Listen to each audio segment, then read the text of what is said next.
let's face it, everybody's a critic in the age of social media, and though a deeper and more extensive discourse surrounding video games is definitely a positive for the most part, some people just can't help but fire off their spicy hot takes without much thought. No video game is perfect, yet as insightful as it can be to discuss the flaws of games, both good and bad, sometimes people take this too far, leveling damning criticisms that actually don't hold up to basic scrutiny and, if we're honest, sometimes don't really make much sense. So let's take a look at some feedback that was far more critical than constructive, and hopefully we'll come out the other side of this video having learned a few new ways to speak about video games, or alternatively, maybe how not to. I'm Jules, this is WhatCulture.com, and these are 8 overused video game criticisms that make no sense. Number 8, games are too easy nowadays. Now, you'll often hear people complain that games are skewing too easy these days, and that lower difficulty levels are inherently a bad thing, as though every game needs to provide some degree of frustration in order to be truly enjoyable. Yet, to disregard games simply because they don't punish the player is to deny yourself so many titles created with a spectacular sense of artistry. So I'll say it as clearly as needs to be stated, not everything needs to be Dark Souls. Now, in recent memory, many complained about both Kingdom Hearts 3 and Devil May Cry 5 offering up the most accessible gameplay of their respective series, despite both also providing the hardcore crowd with more challenging difficulty levels. Options are ultimately a good thing, and just because From Software's games enforce a strict difficulty level upon players, it doesn't mean that every game needs to. Easy games exist because not everybody has the time to replay the same damn sequence again, or even has the functional ability to do so, and therefore easy games are a good thing. We all get different things out of video games, of course, but if you can't value a game artistically because it doesn't get your blood pressure pumping, then that's actually a shame for you. Number 7, it's not what I expected. Expectations are always a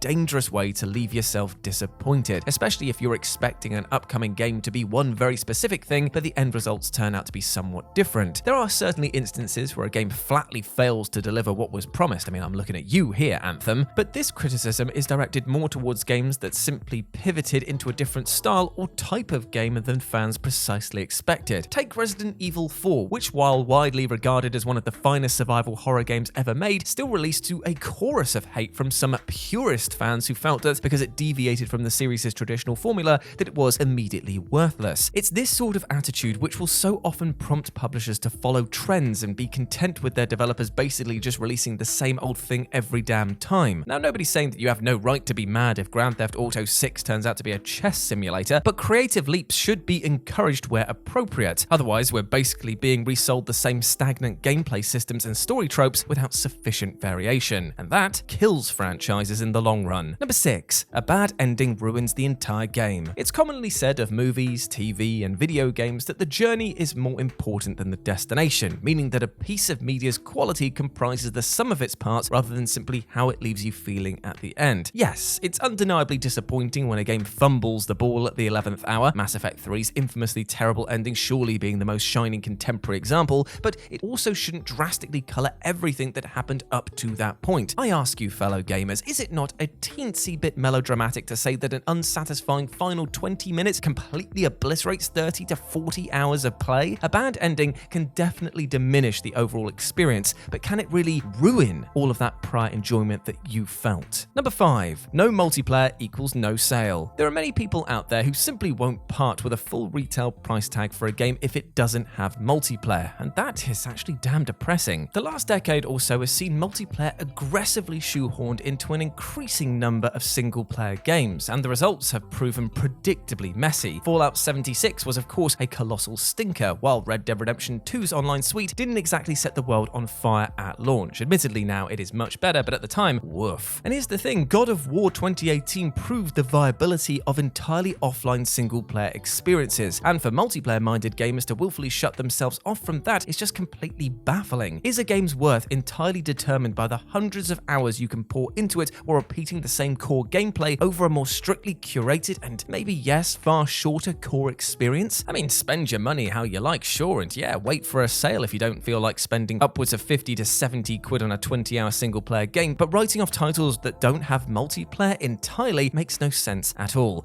and yet there are those who do it. Number 4, the protagonist is too unlikable. Across art forms, there's an increasing misconception among audience members that a protagonist who happens to be an awful person is an inherently bad thing. This is especially contentious in gaming. Pandering, where the medium's greater sense of interactivity makes players more conflicted about playing as a character who commits terrible acts. But the world is a complex place, and wouldn't playing as a squeaky clean hero in every video game just get really boring incredibly fast? If the likes of a pre-2018 Kratos and Grand Theft Auto 5's Trevor have proven anything, it's that unrepentant assholes can in fact be a ludicrous joy to play as long as you put some personal distance between yourself and their undeniably heinous actions. Obviously, it's all about the game's overall intent. If a game wants the audience to like their hero and they come off as dull or irritating, then that is a whole other conversation. But old man yelling at cloud moments over morally grey heroes is actually rather silly, because not every game needs to be a hero fantasy in the purest sense of the phrase. Number 3, it's too short. Now, there are countless AAA games released every single year that will steal your life away if you let them. So to complain that other games, typically single-player narrative-driven ones, are too short does feel a bit like missing the point. Sure, nobody's going to be happy about a 6-hour AAA experience with no multiplayer that costs you upwards of £70, but the indie and mid-budget gaming boom over the last decade has seen publishers opt for a far wider array of price points better suited to a game's given length. Not every game wants or needs to be an intense 40-hour experience. A balanced diet of video games is necessary to prevent even the most enthusiastic player from feeling burned out. And playing a couple of games you can complete in an afternoon between the big AAA hitters is an easy way to avoid that. After all, isn't it just better for a game to leave you wanting more than leaving you feeling exhausted and frustrated by the time that you've invested in it at the end credit roll? Number 2, representation is pandering. Now, representation has become a major talking point across media over the last few years, and given how cinema, TV, and games all traditionally skew towards straight white men, it's definitely been refreshing to see more diversity as of late. But of course, to some, the prospect of playing as anything other than a generic white guy is not what they're here for. And presenting players with a female or a character of different cultural race or an LGBTQ+ hero is apparently pandering to the SJWs. For instance, there was considerable uproar over the lesbian kiss in the E3 trailer for The Last of Us Part 2, as though a tender moment between two consenting individuals is somehow controversial. For another example, Ubisoft finally letting people play as a woman in Assassin's Creed, but you know what? It's not some lazy attempt to score easy political points. Giving players more options to see someone like themselves on screen is good for everyone, especially when those characters are heroes that you can play as and they are undertaking amazing events. It betters people's sense of self and allows others to more easily identify with them as,